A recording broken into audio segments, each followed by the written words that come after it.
George Floyd! George Floyd! I should have killed you! I should have killed you! Everybody knows you were lying! Everybody knows you were lying! Back. It's your boy Fittie to the E, and today we're looking at KKK members that got a life sentence. I know. I'm black, okay? And you know what's funny about the situation? KKK members don't like people like me, but that's okay, for the sole fact that today we get the enjoyment of watching them get a life sentence.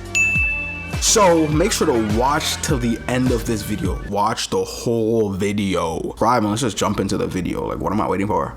2 Chainz for the drip. This KKK member was sentenced to life in prison, but you won't believe why. Welcome back, Charlie here. The Ku Klux Klan, or KKK, was founded as a hate group in the USA. The group was most active in the 1920s, but you may be surprised to learn there are still thousands of members of this evil group. Today we'll look at times KKK members were sentenced to life behind bars, and their wild reactions in the courtroom.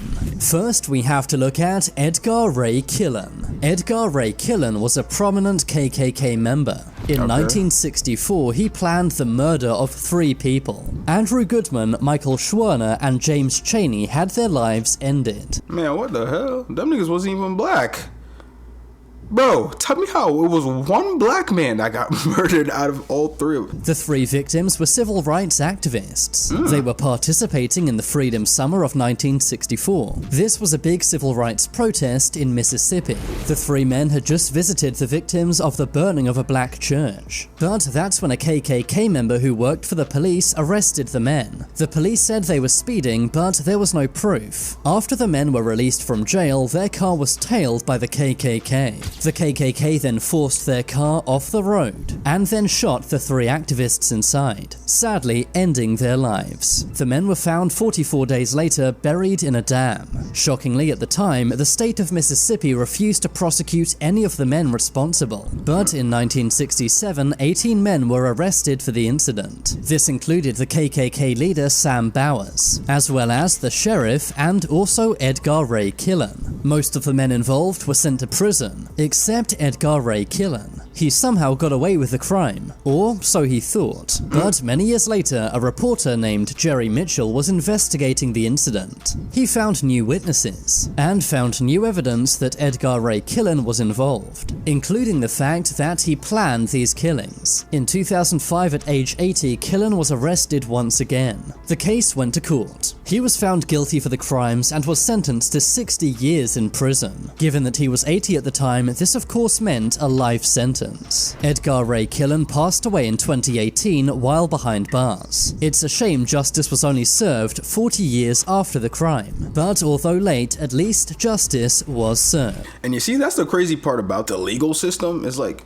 bro, you could do a crime yesterday and they'll still pick you up 80 years from now. I personally would advise against doing a crime, but if you are, just make sure you know that 80 years from now, you can still get caught. Yeah, just like that dude. 80 years from now.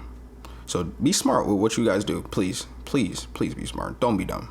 Next, we have to look at Sean Berry, Lawrence Brewer, and John King. In 1998, these 3 men ended the life of James Byrd Jr. This took place in Jasper, Texas. The 3 men offered to give James a ride, but instead of taking James home, the men took him to a remote road. They then assaulted James, and dragged him behind a Ford pickup truck for 3 miles. Sadly, James would later pass away from the injuries. The men then left James's body in front of a black church. James was found the next morning. There was no surveillance cameras or any witnesses. So how were these evil men caught? Well, it was basically down to their own stupidity. Near the area where the killing took place, police found a wrench with the word Berry written on it, obviously belonging to Sean Berry. Police also found a lighter with the word Possum on it. Possum was John King's prison nickname. Lawrence Brewer and John King were well-known white supremacists, making it very obvious obvious, this was a hate crime. King even had several very hateful tattoos on his body,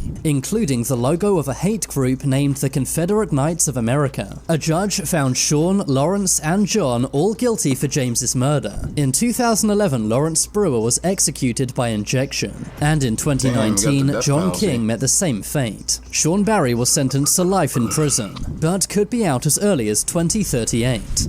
You know, that was cold. They told this man, yo, let me give you a ride. They're like, yeah.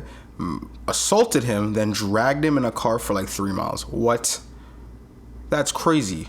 Just because he's black? Next, let's look at Kayla Norton and Jose Torres. Kayla and Jose were both members of a hate group named Respect the Flag. They were sentenced for an evil attack on an 8-year-old boy's birthday party in Georgia. They said various racial obscenities. They also threatened to use firearms, and also waved Confederate flags, all while drinking heavily. This took place in July 2015, only 1 month after someone ended 9 lives in a black church. Kayla and Jose also threatened various black drivers. A judge later declared Respect the Flag as a street gang. In the courtroom, Kayla Norton cried and apologized to the victims' families.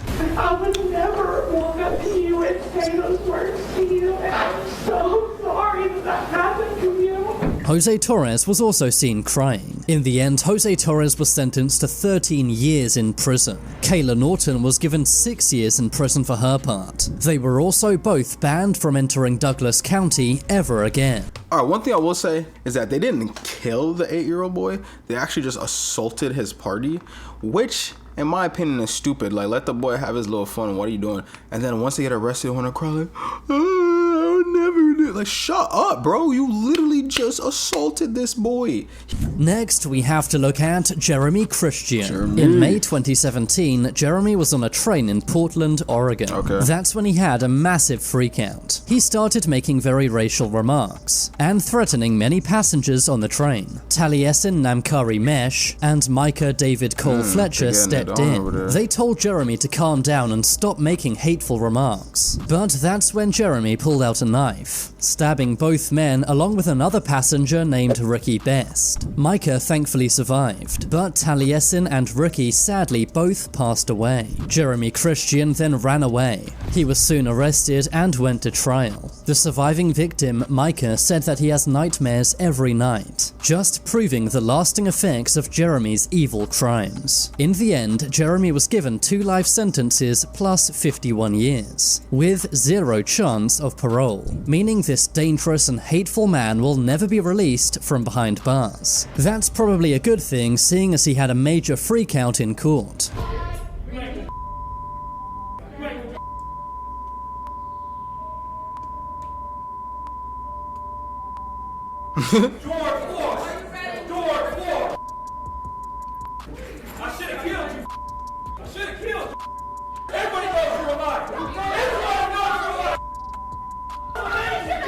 He began shouting at one of the victims, and even threatened to end her life, eventually having to be removed from the courtroom. What was going on there? He said, I should've kept. Yo, that's insane to say in the courtroom, bro. My man must have wanted another life sentence. I mean, if you have 2 life sentences already, I don't think you have none to lose at that point. Add another one, like I'm finna die anyways. I can't say this enough, but please remember to like the video so it gets pushed to more people. Subscribe if you like content like this. Love you, boys. Next, we have to look at Russell Courtier. This crime also took place in Portland, Oregon. One day, Russell Courtier was arguing with Larnell Bruce Jr. outside a 7-Eleven, but things escalated rapidly. Russell Courtier got into his Jeep and ran over Larnell Bruce Jr., sadly ending his life. But why would Russell Courtier do this? Well, it turns out he was part of a hateful prison gang named European Kindred. He had the group's logo on his hat as well as a tattoo on his leg. His hat was found at the crime scene, and CCTV also caught the whole thing on camera. He was arrested and taken to court. His girlfriend, Colleen Hunt, was also arrested. That's because it was her car that he used, and she was cheering him on inside of the car. Russell Courtier received life imprisonment. Boy, you really ran him over. For a second, I thought he was like, he went back in the car, grabbed a gun and shot. He said he ran him over. That's insane. That's insane. And the wife was in there like, yeah! Yeah! She deserve a life sentence too, no cap. Like, shut up. Next, we have to look at Charles Newcomb, David Moran, and Thomas Driver. These 3 KKK members plotted to take someone's life. The 3 men were Florida prison guards, and had planned to end the life of someone who used to be an inmate at the prison where they worked. Thankfully, the plot was foiled by the FBI. They wanted to end the life of a man named Warren Williams. This was over a fight one of the men had with Warren. They planned to use insulin to take his life, and then dump him in a lake to make it look like he drowned. The FBI was able to save Warren Williams' life. They did this by infiltrating the KKK and finding out their plot to end Warren's life. The men are now in the same prison where they used to work. Only this time, they're not guards, but inmates. I'm tight. Bro, how you a whole Mexican and you in the KKK trying to take another man's life? You're bugging. Bro in the middle picture wasn't even white. My bro is straight Hispanic and he's talking about, oh yeah, well, you know, I'm just helping the KKK to eliminate this guy to make him look like he drowned. First of all, sir, once they get the autopsy done, you can tell this nigga didn't drown. Like, there's specific things to look for. Like, is there water in the lungs? Is there this and that?